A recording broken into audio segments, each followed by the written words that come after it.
नगर चौक ते मौजूद आहियूं जो में आज़ादी जे ॾियारे ते अॼु केक कटियो थो वञे नसीम नगर ते 14 अगस्त जे हवाले सां अचो त हुननि सां ॻाल्हि ॿोल कयूं 14 अगस्त हिननि खे केतिरी ख़ुशी थी रही आहे जी।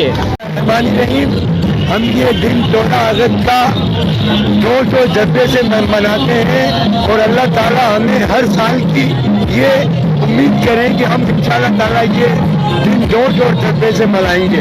सब बोलो ये पाकिस्तान, पाकिस्तान के अलावा हमारे पास कोई और रास्ता नहीं। के ॾियारे हवाले सां तमामु ख़ुशी जो ॾींहुं आहे। हिनखे असां हिकिड़ो तमामु पंहिंजी नेमत सम्झूं था। हिन ॾींहं ते पाकिस्तान आज़ादु थियो ऐं तमामु ख़ुशी जो ॾींहुं आहे। पूरी क़ौम भरपूर खे मल्हाए रही आहे। सॼे पाकिस्तान में आवाम निकिरे पई ऐं तक़रीबन भरपूर नमूने शिरकत कई आहे हिन में। ऐं असांखे केक कटियो आहे। हीअ रैली सूरत में असां निकिरंदासीं पूरे शाम ते हिनखे इंजॉय कबो।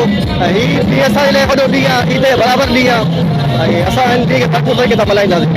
नसीम नगर केक नसीम नगर चौक ते केतिरी ख़ुशी थी 14 अगस्त 14 अगस्त मतिलबु असां लाइ ईद जो ॾींहुं आहे जिसने आज़ादी जो ॾींहुं आहे। पाकिस्तान ॾींहं ते आज़ादु थियो ऐं वॾी क़ुर्बानीनि सां आज़ादु थियो। इन हिसाब सां इहे असांजो वॾो ख़ुशी जो ॾींहुं आहे। इन करे असां केक कटियो थी मतिलबु संगत साथ सां गॾु रैली बि हाणे मतिलबु रैली जी शिरकत में वेंदासीं अॻियां ऐं तमामु बहितर लॻो। पंहिंजे मुल्क जेको आहे सो हिनजी असां जेको आहे सो मोहबत में केक कटियोसीं। तमामु असांखे घणी ख़ुशी थी छाकाणि त हीअ असांजो मोहबत वरी क़ुर्बानीनि खां पोइ असांखे हिकिड़ो मुल्क मिलियो आहे। असां वॾा ख़ुशि नसीब आहियूं जो पाकिस्तान जहिड़ो मुल्क असांखे मिलियो। इन करे हीअ केक कटियो त असांजे ॿियनि सां ख़ुशी बि थी ऐं दोस्त बि आया उन जेको आहे दोस्तनि जी जेको आहे सो इहा महिरबानी आहे जिन असां सां गॾु हिन प्रोग्राम में शिरकत बि कई। जेको आहे सो तमामु सुठो लॻो। अॼु असांजे लाइ हिकिड़ो ईद जो ॾींहुं आहे ऐं अॼु 14 अगस्त ते असां सभु जश्न आज़ादी मल्हाइण जे लाइ गॾु थिया आहियूं।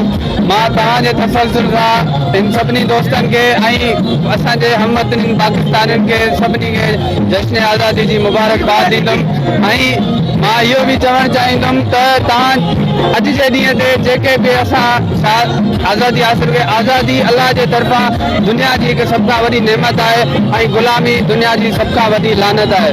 असांखे आज़ादी अॼु जे ॾींहुं रमज़ान 27 रमज़ान लैलतुल क़दर जी राति ते अॼु असांखे आज़ादी मिली। इहो असां ख़ुशकिस्मत आहियूं असां पाकिस्तान ऐं मां तव्हांजे तसलसल सां तव्हां मीडिया वारे दोस्तनि जे तसलसल सां इहो क़ौम खे नौजवाननि खे पैगाम ॾियणु चाहींदुमि त असांखे त वतन मिलियो पर असां वतन जे लाइ छा कयो? असां वतन खे छा ॾिनो आहे? हीअ गाना, हीअ नचण, हीअ डांसूं, हीअ केक कटण इहो काफ़ी न आहे। असांजे लाइ हिन वतन जी आज़ादी लाइ असांजे जवाननि शहादतूं ॾिनियूं, असांजे लीडरनि शहादतूं ॾिनियूं ऐं इंशाअल्लाह मां ख़्याल थो कयां त हिकु ॾींहुं असां बि जंहिं ॾींहं ते हिन मुल्क जे लाइ बका जी ऐं सलामती जे ॾींहं जी ॻाल्हि ईंदी त सभु पहिरीं सिफ़ में असां बीठा हूंदासीं। आज़ादी जे मौक़े ते 14 अगस्त जी जेका केक कटी वई आहे असां जमाली बिरादरी ऐं हुनखां अलावा ॿियुनि बिरादरी में मेन नसीम नगर मुख्य रोड ते अॼु केक कटी वई आहे। पंहिंजो हुननि सबूत ॾिनो त असां आज़ाद परस्त आहियूं, पंहिंजो आज़ाद क़ौम आहियूं। कैमरामैन सिंधियार सुमरो सां गॾु रिपोर्टर मज़र अली जमाली, सोच टीवी हैदराबाद जी। सब्सक्राइब कयो हमारे पैनल चैनल सोच टीवी के बेल आइकन के दबाएं कदें भी न विसारिंदा। सब्सक्राइब करें आपके अपने चैनल सोच टीवी को और बेल आइकन पर क्लिक करना ना भूलें। Don't forget to subscribe our channel Soch TV and press the bell icon.